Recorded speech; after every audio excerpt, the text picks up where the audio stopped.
E essa semana ainda a gente vai mostrar outras técnicas de manicure que estão fazendo sucesso.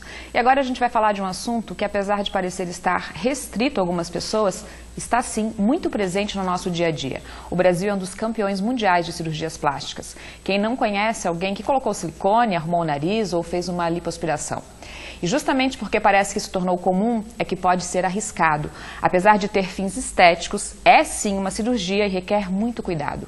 A cirurgiã plástica, a doutora Tainara Cassol, é nossa convidada para falar sobre o assunto e a gente já pede a sua participação. Se tem qualquer dúvida sobre cirurgia plástica, procedimentos estéticos, a doutora vai estar aqui para nos ajudar a responder. 98405-2073. Boa tarde, doutora Tainara. Muito obrigada pela participação aqui com a gente. Tudo bem? Boa tarde, Fabiana. Tudo bem. Olha só, eu vou começar te perguntando qual que é a cirurgia plástica mais procurada no Brasil, né? A que mais é feita, na verdade.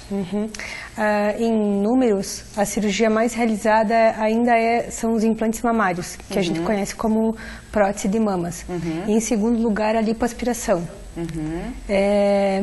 É um pouco regional, então dependendo da região tem um número diferente, mas de maneira geral no nosso país são essas as duas mais procuradas. A gente tem falado muito de procedimentos estéticos, né? E você é da área da cirurgia plástica, né? Que existe uma sociedade que regula e tal. Dá para diferenciar? O que as pessoas têm que ter cuidado, doutora? A gente sempre fala muito dessa questão de segurança para o paciente, para ele escolher certo o profissional com quem ele vai realizar o procedimento, né? E o meio hoje mais fácil para se ter certeza disso é através do site da Sociedade Brasileira de Cirurgia Plástica. Existe esse site que digitando desse jeito no Google vai aparecer o site, e nesse site existe Encontre o Cirurgião. E aí, clicando nesse link, aparece ou por estado ou por letra do alfabeto o nome dos cirurgiões plásticos que estão realmente vinculados à sociedade. E o que acontece? Por que desse cuidado?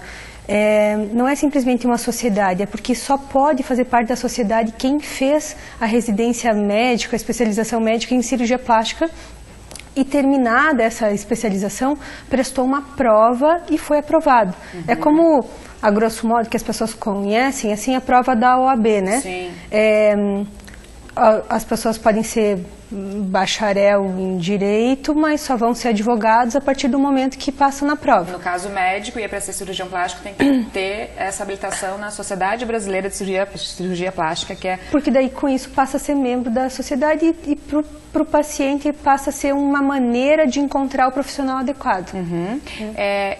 Você começou falando, né, que quando precisa procurar um profissional, o primeiro passo é esse, né? Procurar um profissional que está na sociedade. Isso.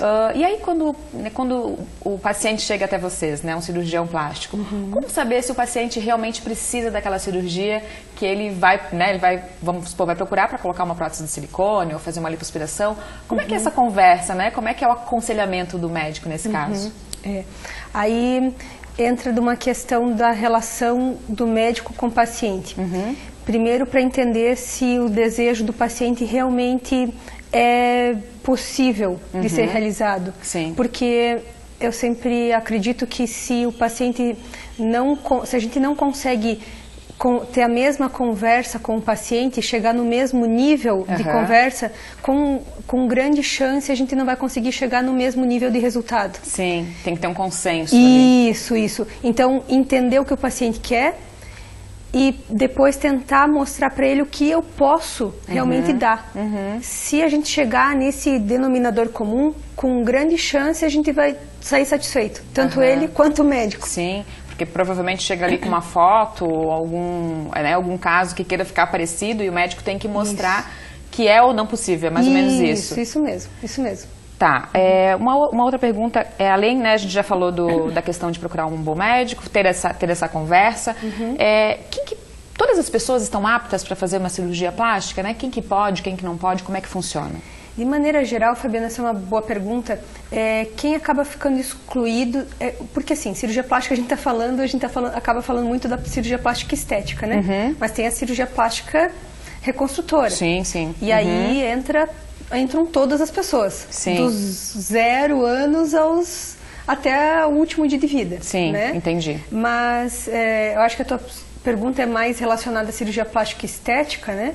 E aí dentro da estética, ela acaba tendo algumas faixas etárias, por exemplo, cirurgia de orelha de abano, que muitos pais têm dúvida com quantos anos pode operar seus filhos. É uma cirurgia que ela pode ser feita a partir dos 6 anos. Sim. Até os 6 anos a orelha não está completamente desenvolvida, mas depois disso ela já está formada. Sim. As crianças podem sim fazer a cirurgia plástica depois dos 6 anos, não precisa esperar a idade adulta para fazer. Elas não precisam chegar na fase do bullying. Sim. Né? Então, é uma idade que já pode fazer. E outras cirurgias também que as pessoas têm dúvida e às vezes até chegam a passar em consultório para esclarecer essa dúvida. É cirurgia de nariz. A cirurgia estética do nariz, ela é recomendada acima dos 18 anos. Sim. Inclusive tem uma pergunta aqui, já vou fazer, as pessoas já estão participando. Mande sua pergunta, 98405-2073, fale o seu nome e de onde você nos assiste. Olha só, aqui o Luiz Antônio, do Palmital. Luiz, obrigada pela participação. Ele fala assim: olá, se eu fizer uma cirurgia para diminuir o nariz e depois me arrepender, existe algum software que o médico usa para ter uma ideia de como ficaria a cirurgia? A pergunta é muito boa, Luiz.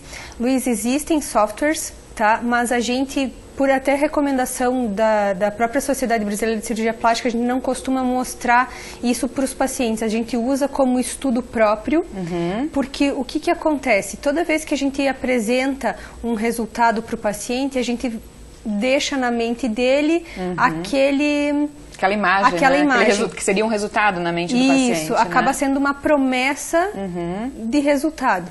E isso pode nos causar transtornos, tanto para o médico quanto e muito mais para o paciente. Sim. Então, a gente faz um estudo, mas a gente não chega a apresentar isso para o paciente como recomendação, por causa disso. Por isso, escolher um bom profissional, todo bom profissional vai fazer isso, né? Existem muitas regras, muita ética envolvida, né, doutora? Sim. Eu vou lhe pedir para ficar mais um pouquinho com a gente, estão chegando outras perguntas, daqui a pouco a gente continua nosso papo. Pode ser?